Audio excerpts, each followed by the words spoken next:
Assalamualaikum warahmatullahi wabarakatuh. Baik adik-adik, sebelum UTS kan kita mempelajari mengenai anuitas biasa, tetapi hanya untuk menghitung present value dan juga besaran anuitasnya ya atau aksurannya. Nah, setelah UTS ini kita akan membahas materi lanjutan dari anuitas biasa yang dengan submateri. Yang pertama adalah bagaimana menghitung jumlah periode atau N-nya ya, apabila N-nya yang dicari. Lalu ada menghitung tingkat bunga, menghitung I-nya, interest-nya. Lalu ada perpetuitas atau anuitas yang abadi istilahnya. Lalu kita akan menghitung future value of annuity atau bagaimana menghitung S, future value ya, S dan dari anuitas yang diketahui. Lalu kita juga akan menghitung besar tabungan periodik atau A-nya, anuitasnya apabila yang diketahui adalah future value atau S-nya. Oke, lalu selanjutnya kita akan menghitung jumlah periode tabungan sama yang diketahui adalah future value-nya dan bagaimana pengaruh dari pajak tabungan. Oke, langsung aja. Yang pertama kita akan belajar mengenai bagaimana menghitung jumlah periode. Jumlah periode itu kan notasinya N. Biasanya N itu ada di pangkatnya ya. Jadi kita mencari pangkat berapa sih, pangkat berapa agar bisa menghasilkan future value segini kayak gitu ya, atau present value segini. Yang dicari adalah N-nya. Dengan rumus N sama dengan minus hasil logaritma dari ini ya yang dikerjakan ini dulu, lalu dibagi anuitas, lalu 1 dikurangi hasilnya perkalian, lalu pembagian ini, lalu dilogaritmakan. Nanti kan hasilnya minus. Oke. Lalu dibagi dengan log penjumlahan dari 1 plus tingkat bunga. Jangan lupa diminuskan ya, karena untuk mempositifkan N-nya. Oke, langsung aja ke soal. KPR sebesar 210 juta atau present value-nya ya 210 juta dikenakan bunga 18% per tahun. Per tahun berarti ada 12 per tahun. Jika besarnya angsuran per bulan ya, berarti ada 12 kali pembayaran dalam 1 tahun. Dengan jumlah angsurannya sebesar 3 juta sekian rupiah. Dalam berapa lama KPR tersebut akan lunas? Nah, kita mencari N ya di sini ya. PV sama dengan 210 juta, lalu A sama dengan anuitas atau angsurannya ya sebesar 3 juta sekian. Lalu I atau tingkat bunganya 18% dibagi 12 kali pembayaran dalam setahun, sehingga beban bunganya itu sebesar 1,5% per bulan. Didesimalkan ya. Nah, lanjut ya. Lalu bagaimana mencari N-nya? Jangan lupa dimasukkan semua ke rumusnya, rumus dasarnya. Lalu ini ya, PV-nya dikalikan dengan tingkat bunganya dulu, lalu dibagi dengan anuitas. Oke, ketemu hasilnya, lalu 1 dikurangin hasil dari ini, lalu jangan lupa dilogaritmakan. Nanti hasilnya minus, lalu jangan lupa dibagi dengan hasil logaritma dari 1 plus tingkat bunga. Jangan lupa diminuskan ya. Oke, ini bisa dihitung di kalkulator atau di Excel kalian, lalu menghasilkan 120. Nah, di sini kan satuannya bulan ya, karena kita menghitungnya itu angsuran per bulan. Lalu bisa dijadikan tahun kayak gitu ya. Jadi KPR tersebut akan lunas dalam 120 bulan atau 10 tahun. Oke, kita udah ketemu N-nya. Lalu bagaimana apabila yang ditanyakan adalah tingkat bunga atau I ya? Tingkat bunga. Pencarian nilai I dilakukan dengan metode, ada beberapa metode, yaitu metode trial and error jika menggunakan scientific calculator. Tapi di sini saya lebih mudah menggunakan interpolasi aja karena tidak menyita waktu ya, interpolasi. Oke, mungkin langsung ke contohnya ya. Sebuah perhiasan bernilai 30 juta tunai, PV-nya 30 juta.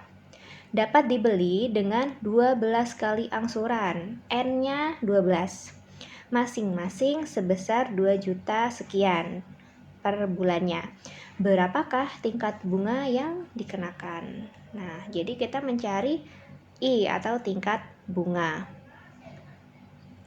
Oke, pertama kita harus mencoba satu nilai I tertentu. Ini I ya. Misalkan, jadi memang trial and error ini kita tidak bisa menghasilkan nilai atau tingkat bunga secara langsung. Kita nggak langsung menemukan berapa persen. Tapi kita harus mencoba-coba. Namanya kan trial and error ya. Jadi kira-kira kita mencari satu tingkat bunga di mana mampu membuat PV itu melebihi PV yang diinginkan. Di sini PV yang diinginkan kan 30 juta. Jadi kita mencari satu tingkat bunga dulu yang kira-kira mampu membuat PV itu melebihi PV yang kita inginkan. Contohnya gini ya. Ini aku kayaknya 18% mendekati deh gitu ya, 18%. Ini jadi masih ngawur ya istilahnya ya, 18% itu aja. Terserah kalian mau 20% atau 25%, yang penting membuat PV ini ya, hasilnya ini nanti itu melebihi 30 juta. Gitu ya. Kalau di bawah 30 juta jangan dulu, nanti kita akan menghitung belakangan. Nah, ketemu misalkan 18% ya, lalu dihitung lagi nih, dibagi 12 dulu ya, jadi 1,5% per bulan. Anuitasnya 2 juta sekian, PV-nya 30 juta. Nah, N-nya 12. Masukkan ke rumus nih. Jadi 18% kalau dibagi 12 kan 1,5%. Jadi dimasukkan ke sini ya, I-nya.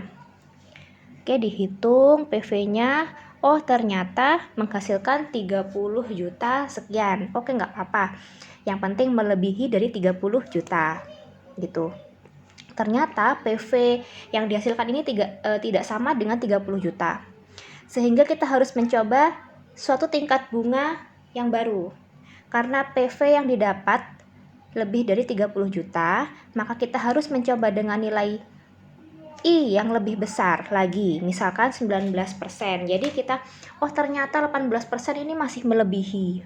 Kita kan pengennya ya, tujuannya adalah mencari I tingkat bunga yang mampu membuat PV itu sama dengan 30 juta. Pengennya sih, tapi kan susah ya, karena pasti ada banyak angka kayak 18%, berapa gitu lah. Kita kan nggak tahu itu 18%, berapa yang bisa membuat menjadi pas 30 juta. Gitu ya, jadi makanya dicoba-coba dulu, kita cari yang agak lebih dikit. Oke, gak apa-apa lebih dikit.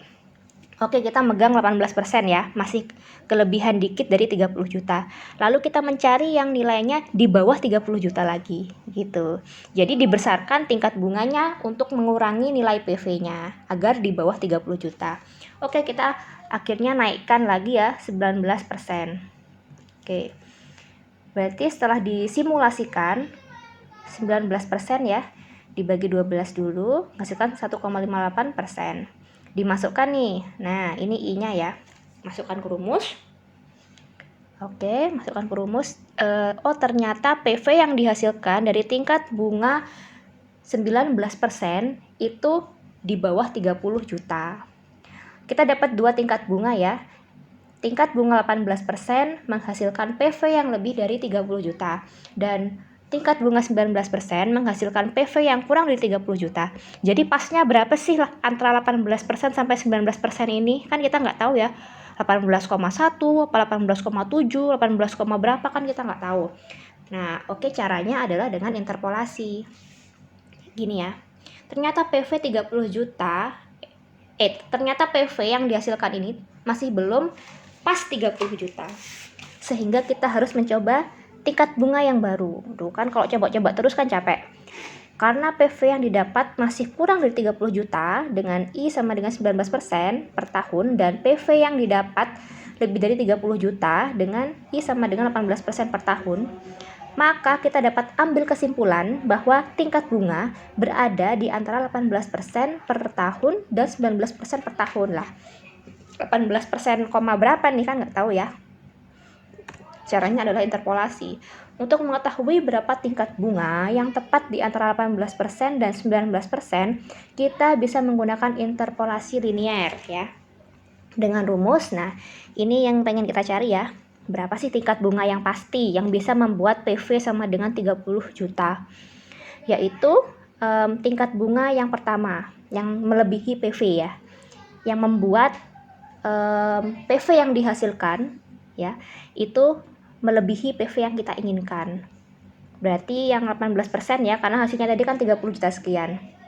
Ditambah ini ya, pembagian dari ini PV 1 dikurangin PV yang diinginkan. Nah, lalu dibagi PV 1 dikurangin PV 2. Dikalikan tingkat bunga tadi yang kedua yang kita coba yaitu 19% dikurangi 18% ini.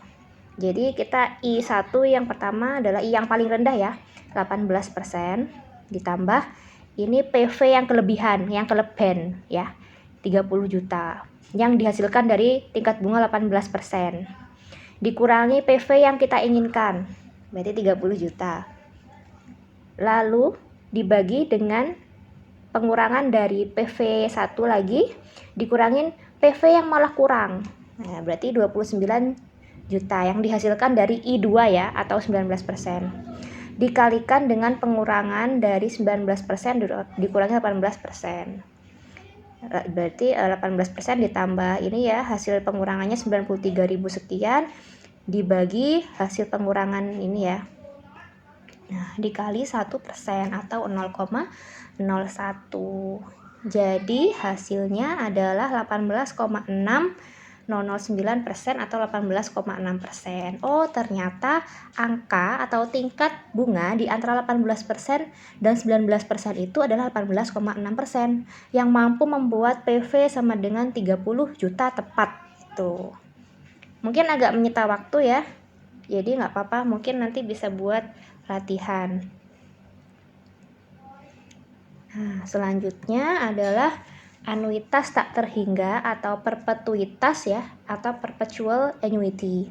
Dengan rumus present value sama dengan anuitas, besaran anuitasnya dibagi dengan tingkat bunga. Jadi ini adalah suatu rumus atau suatu kasus ya, di mana kita memperoleh informasi mengenai besaran anuitas, tapi kita nggak tahu N-nya, kita nggak punya informasi mengenai N, karena istilahnya abadi, tak terhingga gitu ya.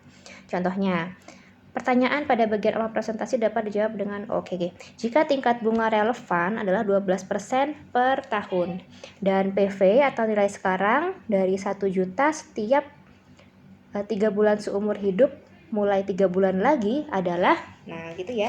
Jadi tingkat bunga relevan adalah 12%. Lalu karena pembayaran itu dilakukan per 3 bulan, berarti ada 4 kali periode pembayaran ya. Bagaimana menghitung PV-nya atau present value-nya ya? Kalau ini kan anuitasnya, maaf tadi mungkin salah menjelaskan, ini anuitasnya. PV sama dengan A dibagi I. Nah, dibagi I sama dengan berarti anuitasnya ada 1 juta dibagi pembagian dari tingkat bunga relevan 12% dibagi 4, karena ada 4 kali periode pembayaran dalam setahun. Karena apa? Pembayarannya 3 bulan sekali. Oke, jadi hasilnya ada 3%, menghasilkan 33 juta sekian. Nah, jadi memang di soalnya itu seseorang ini ya dikasih pilihan apakah dia mau memilih menerima 50 juta pada hari ini atau 1 juta setiap 3 bulan seumur hidup mulai 3 bulan lagi. Jadi dia disuruh milih tuh. Nah, ternyata kalau 1 juta tiap 3 bulan sekali seumur hidup itu, kalau di future value di present value kan itu cuma 33 juta sekian. Apabila dibandingkan dengan present value yang 50 juta, tentunya lebih besar yang 50 juta. Jadi mending dia memilih 50 juta secara tunai ya, atau hari ini juga, dibandingkan dengan 1 juta setiap 3 bulan sekali seumur hidup. Oke, lanjut.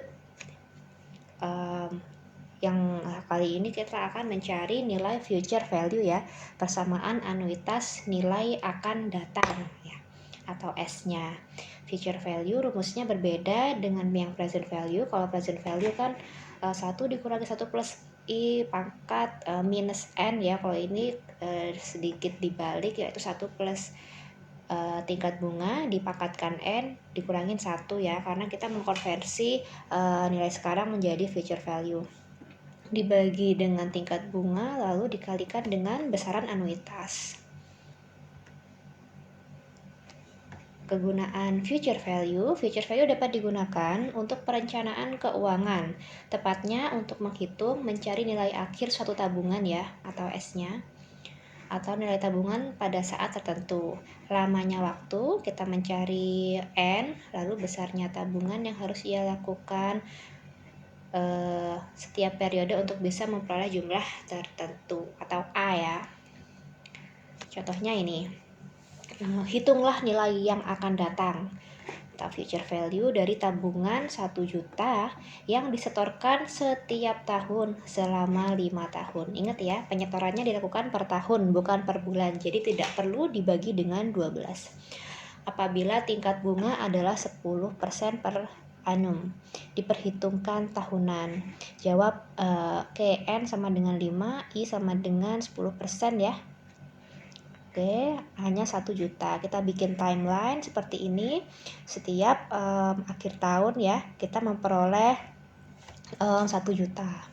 Tiap akhir tahun ya, kalau tiap awal tahun namanya itu anuitas di muka. Nanti akan kita pelajari setelah materi anuitas biasa.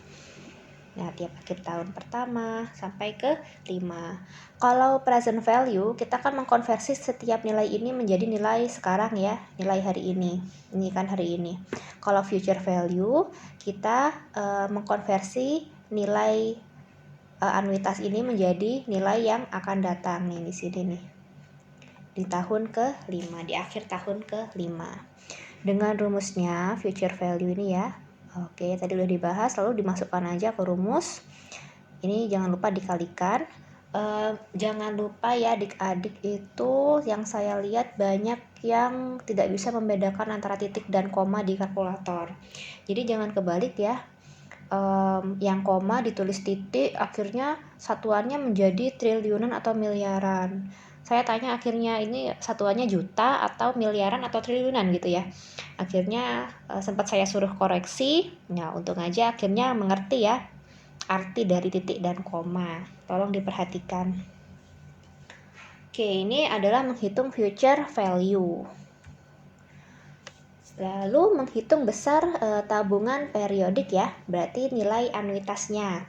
Kalau tadi kita menghitung anuitas tapi yang diketahui adalah PV atau present value, tetapi yang di sini yang diketahui adalah FV. Gampang, kalian tinggal masukkan aja ya ke mana? Ke rumus. Mungkin kalian tuh sedikit kesulitan untuk mengidentifikasi apakah ini nilai sekarang atau nilai masa depan. Lalu menghitung apanya ya? Ini apa? Tingkat bunganya apabila dilakukan per bulan, per 3 bulan, itu dibagi berapa, itu masih kesulitan adik-adik. Oke, nggak apa-apa sambil belajar. Nah, ini contohnya ya, rumus anuitasnya ini seperti ini. A sama dengan future value-nya berapa, lalu dibagi dengan hasil dari pembagian ini. Jadi yang dikerjakan ini dulu ya. Kalau misalkan dikerjakan ini ke ini dulu, nanti hasilnya beda. Karena harusnya I ini naik ke atas ini. Contohnya, Ibu Aisyah ingin memiliki uang sebesar 500 juta pada saat ia pensiun nanti. Ingat ya, ia pensiun nanti. Berarti jelas di sini adalah kejadian di masa depan, bukan masa sekarang. Tepatnya 20 tahun lagi. Aduh. Untuk tujuan, berarti ini N-nya ya 20. Untuk tujuan tersebut, ia menyisihkan gajinya setiap bulan untuk ditabung di Bank Pasti Jaya. Oh, berarti setiap bulan bukan setiap tahun. Berapakah besarnya gaji bulanan yang harus Ibu Aisyah sisihkan untuk ia tabung apabila tingkat bunga tabungan 9% per annum? Perhitungan bunga bulanan, berarti 20 dikali 12 ya nanti ya. Berarti N-nya nanti 20 dikali 12 karena pembayarannya adalah per bulan. Dengan I sama dengan 9 persen. Enggak, ini masih J12 itu 9%. Oke, kita dapat informasi mengenai future value 500 juta dengan N sama dengan 20 tahun dikali 12 bulan menjadi 240 bulan. Lalu tingkat bunga per bulan adalah J12 ya, 9% dibagi 12 sama dengan 0,75% atau 0,0075 secara desimal. Jangan lupa, mungkin adik-adik sedikit kesulitan mengenai mengkonversi persen ke desimal ya, tolong diperhatikan. Oke, kita selesaikan bagian ini dulu. Nah ini ya, dipangkatkan, lalu dikurangi 1 dibagi dengan 0,075. Lalu hasilnya disimpan dulu, lalu 500 juta dibagi dengan hasilnya pembagian ini. Seperti itu ya, menghasilkan 748.000 sekian. Jadi per bulan dia harus menabung atau menyetorkan sebesar 748.629,78 rupiah untuk menghasilkan 500 juta 20 tahun lagi. Oke. Lalu menghitung jumlah periode tabungan atau mencari N ya, sama seperti contoh yang PV tadi, cuman rumusnya sedikit berbeda. Seorang pedagang kecil, ini bisa dipelajari ya mungkin. Seorang pedagang kecil berencana untuk menabung 1 juta setiap bulan, berarti A-nya 1 juta agar dapat memperoleh uang sebesar 200 juta. FV-nya, future value-nya 200 juta. Jika tingkat bunga tabungan yang ditawarkan adalah 6% PA atau J12 ya. 6%, berapa lama dia harus menabung? Yang belum diketahui adalah N. Oke, simple aja sama kayak yang tadi. Masukkan ke rumus, jangan lupa dikerjakan yang ini dulu, berarti lalu dibagi ini, tambahkan 1, dilogaritmakan, lalu dibagi logaritma ini, lalu jangan lupa ya ada tanda minusnya karena logaritma yang atas ini minus. Menghasilkan R 138,976 bulan atau apabila dikonversi menjadi 139 bulan. Mungkin dalam bentuk tahun pun adik-adik bisa nanti berapa tahun lebih berapa bulan. Oke. Lalu ada menghitung tingkat bunga tabungan. Ini masih menggunakan interpolasi ya kalau tingkat bunga tabungan. Tapi terserah adik-adik, bisa menggunakan simulasi di kalkulator, boleh menggunakan tabel anuitas. Mungkin tabel anuitas nggak akan kita bahas karena akan kita pelajari di penilaian investasi nanti di materi NPV dan IRR. Karena mungkin adik-adik belum punya bukunya ya, karena biasanya tabel-tabel anuitas itu ada di buku-buku matematika keuangan, sedangkan dari kalian mungkin hanya beberapa yang memiliki bukunya. Oke, sama sih metodenya ya. Misalkan kita mempunyai informasi mengenai N, lalu kita punya informasi mengenai A, di sini kita punya FV. Nah, jadi masukkan aja nanti kira-kira tingkat bunga berapa yang mampu membuat FV atau future value itu di atas 3342500. Lalu tingkat bunga berapa yang membuat FV di bawah 3342500. Nanti diinterpolasi sehingga hasilnya adalah 0,935% per bulan atau 11,22% per tahun dikalikan 12 ya. Kayak gitu. Selanjutnya adalah mengenai penghitungan pengaruh pajak tabungan. Jadi memang kebanyakan kasus ya di lapangan itu bunga juga diikuti oleh pajak tabungan. Jadi bagaimana sih perhitungan untuk membersihkan unsur pajak dari tingkat bunga kayak gitu ya. Jadi nanti pajaknya harus dikeluarkan dulu dengan cara menghitungnya. Kira-kira nanti tingkat bunga yang bersih itu berapa. Lalu ini ya, jika ada pajak tabungan, maka tingkat bunga yang digunakan adalah tingkat bunga yang setelah pajak. Rumusnya ya, yaitu tingkat bunga atau tingkat bunga after tax. Tingkat bunga setelah pajak sama dengan 1 dikurangin T atau pajaknya ya, taxnya, lalu dikalikan dengan tingkat bunga yang sebelum pajak. Ini ya, 1 dikurangin tax dikalikan interest before tax. Contohnya ya, hitunglah nilai akan datang atau FV dari tabungan 1 juta, A-nya 1 juta ya, yang disetorkan setiap tahun selama 5 tahun, berarti N-nya 5, mulai tahun depan. Apabila tingkat bunga adalah 10% per tahun, diperhitungkan berarti tingkat bunganya adalah 10% ya, diperhitungkan tahunan dan terdapat pajak tingkat pajaknya sebesar 20%, berarti T-nya 20%. Lalu interest after tax-nya berapa? Jadi yang diketahui adalah N sama dengan 5 tahun, A sama dengan 10 juta, I-nya kita pakai I yang after tax ya, karena ada informasi mengenai pajak. Dihitung dari 1 dikurangin tax-nya berapa, dikali 1 interest before tax. Jadi 1 dikurangi 20% ya, 0,2 dikali 10%. Berarti ini 1 dikurangi 20% kan 80% atau 0,8 dikali 10%. Sama dengan 8% atau 0,08. Udah deh, jadi yang interest yang kita masukkan ke rumus future value adalah interest yang after tax. Oke, sama seperti menghitung future value yang sebelumnya kita pelajari, yaitu menghasilkan future value 5.866.600 rupiah. Oke, gampang banget ya. Oke, saya akhiri dulu sekian dari materi anuitas biasa. Lanjut ke latihan soal seperti biasa ya. Wassalamualaikum warahmatullahi wabarakatuh.